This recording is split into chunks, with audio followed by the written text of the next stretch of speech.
Good morning, students. Welcome to online study of Max Divine Public School. This is Gulshan Parveen. I'm your Hindi teacher. Today is your Hindi turn, and we are going to learn about poem सैनिक तुझे सलाम। बच्चों, आज हम आपको Hindi reader book की पहली कविता सैनिक तुझे सलाम पढ़ाने वाले हैं। तो आइए इस कविता को स्टार्ट करने से पहले हम इसके कवि का परिचय पढ़ लेते हैं। इस कविता के कवि हैं स्वामी सत्यमित्रानंद गिरी। ये हिंदी कविता के एक ऐसे कवि हैं जो खुद त्याग और बलिदान में यकीन करते हैं तथा अपनी कविताओं के माध्यम से देशवासियों को ये भी उपदेश देते हैं कि हमें देश के बलिदान के लिए तत्पर रहना चाहिए। इन्होंने अपनी कविता सैनिक तुझे सलाम में देश की रक्षा में रत सैनिकों को महान पुरुषों का दर्जा दिया है। इनकी कविताएं देश प्रेम व राष्ट्रीय भावनाओं से भरी हुई होती हैं। बच्चों, आइए अब इस कविता के बारे में पढ़ते हैं कि सैनिक तुझे सलाम में कविता में कवि ने क्या बताया है। सैनिक किसी भी देश का हो, उसकी अपने वतन के प्रति अतुलनीय भूमिका होती है, जिसकी बदौलत हर देशवासी सुकून की नींद सोता है।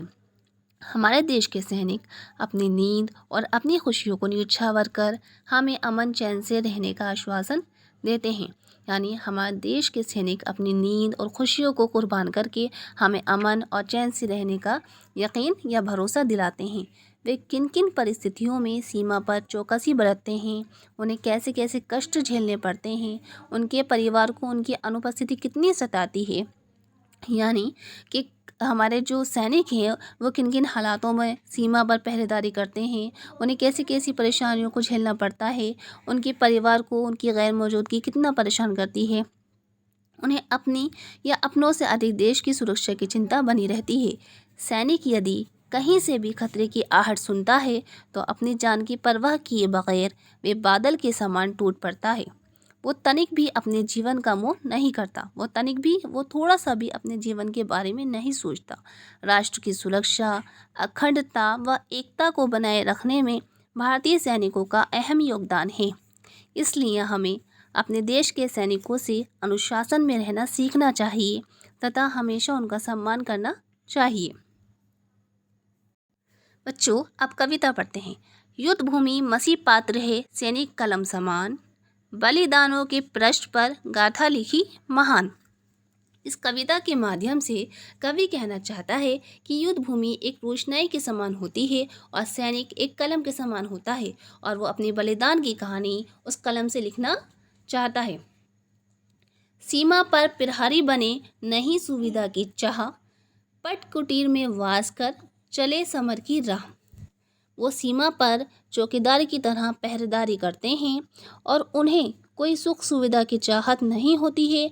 वो कपड़ों से बने घर में रहते हैं, यानी तंबू में रहते हैं और लड़ाई में चल पड़ते हैं। सुख निद्रा में लीन जग सैनिक आंखें खोल, मातृभूमि रक्षा करे रात रात भर डोल। कवि कहता है कि सैनिक जब पूरा जग सुख की नींद से सो रहा होता है तो सैनिक रात भर जाग जाग कर इधर उधर घूमकर टहलकर अपनी मातृभूमि की रक्षा करता है। पथरीली सी भूमि पर कंटक पूरित सेज, भारत माँ सेवानिरत प्रतिदिन बढ़ता तेज। वो पथरीली भूमि पर रहता है, उसकी राह उसका रास्ता कांटों भरा होता है और वो भारत माँ की सेवा के लिए उसका जोश दिन ब दिन बढ़ता जाता है। यानी कि वो अपनी मातृभूमि के लिए बलिदान देने के लिए हमेशा तैयार रहता है। तंद्रा आई तनिक सी तभी सुनी पदचाप, शस्त्र उठा धरती पड़ा चला चले जियों साफ। जैसे ही उसे नींद की हल्की सी झपकी आती है तभी उसे पैरों की आवाज़ सुनाई देती है और वह पैरों की आवाज़ सुनकर उठ जाता है और धरती से अपना शस्त्र यानी कि अपना हथियार उठाकर सांप की तरह रेंगते हुए चला जाता है। सुख भोगी क्या जानते सैनिक साहस जोर, अवसर मिलते टूटता जियों बादल घंघोर। जो सुख में रहने वाले लोग हैं वो सैनिकों के साहस, उनकी हिम्मत और उनके हौसलों को नहीं जानते हैं कि वो अवसर मिलते ही अपने दुश्मनों पर बादलों की तरह टूट पड़ते हैं। जाने से पहले अभी पाती लिख दूँ आज, संभवतः मिटना पड़े कल भारत के काज। यानी सैनिक कहता है कि जाने से पहले, यानी युद्ध में जाने से पहले वो अपने देश और घर वालों के नाम कुछ लिख जाए। हो सकता है कि वो कल उसे भारत माँ की सेवा करते करते मिट जाना पड़े, बलिदान हो जाना पड़े। मिट जाऊं चिंता नहीं, आना जाना काम, वैभव तेरा अमर हो, तू जननी अभिराम। कवि सैनिक के भाव बताते हुए कहता है, यानी कि सैनिक के बारे में बताते हुए कहता है कि सैनिक कहता है कि अगर वो देश के लिए मर भी जाए, मिट भी जाए तो उसे कोई चिंता नहीं है, क्योंकि दुनिया में जो आया है उसे जाना भी है।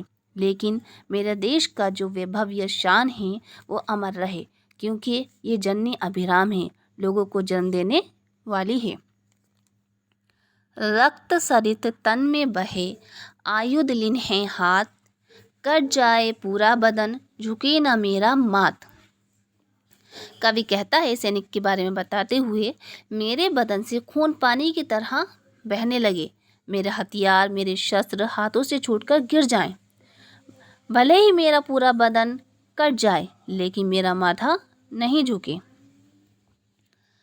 कर प्रणाम अर्थी छुई, ले चरणों की धूल, धन्य हुई पाकर तुम्हें देश रतन सुखमूल। जब सैनिक देश के लिए बलिदान देता है या शहीद हो जाता है तो धरती या मातृभूमि या देश की मिट्टी उसके पैरों की धूल पाकर धन्य हो जाती है। विजय पताका हाथ ले चला गया सुरधाम, उस शहीद नरश्रेष्ठ को मेरा पुनः प्रणाम। कवि कहता है कि शहीद सैनिक जो अपनी विजय का परचम लेकर स्वर्ग चला गया है, उस महान पुरुष को मेरा बार बार प्रणाम है।